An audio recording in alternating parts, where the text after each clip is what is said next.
Okay, so Satyaprem Ki Katha is now out in theaters. I would say it's imperfect but much needed breath of fresh air from Bollywood, where Kiara and Kartik shine bright.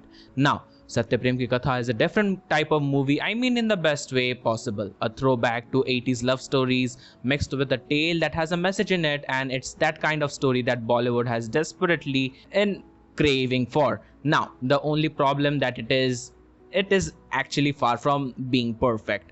Now, the idea is brilliant, but the execution lacks, especially in the conclusion of the movie. But all is not lost. With some commendable performances from the two leads, able support from a stellar support cast, and some mature nuanced scripting, the film sails through, providing the kind of freshness and entertainment that Hindi cinema has been yearned for quite some time.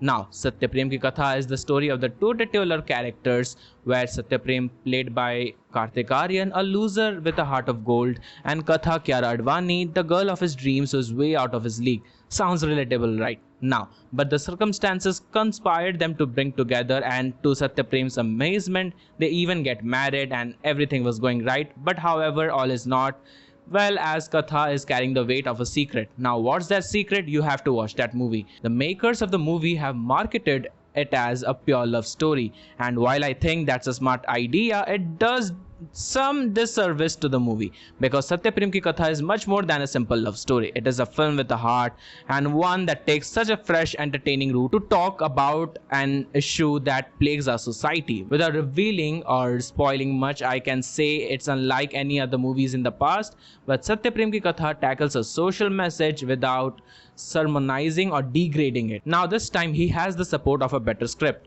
He looks effortless in certain scenes, even as his sattu does come across too polished, too annoyingly good, and also too much good in some parts. Now, the actor falters in some intense scenes, but the screenplay carries the weight as well.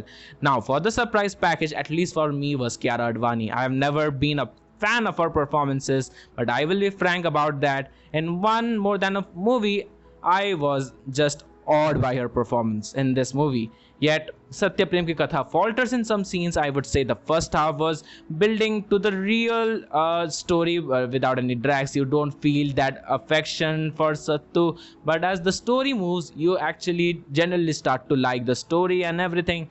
But also, yeah, I think most of the audiences, or at least in my opinion, there will be some part of the audience which will think that the ending hasn't been done well and there's much more story to tell. But the second half, I would say, is the saving grace of the movie. I'm not talking about the conclusion. And the movie takes issues like a consent in a relationship and does justice to how it presents them without over dramatizing. And also full marks to basically director Sameer Vidwans for that, for making such a grand movie. It feels like a fairy tale come true. Yes, there are faults, but the merit overshadows the faults. So that's my review of Satyaprem Ki Katha. I hope you like my review. Please do like, share and subscribe, and then cheers.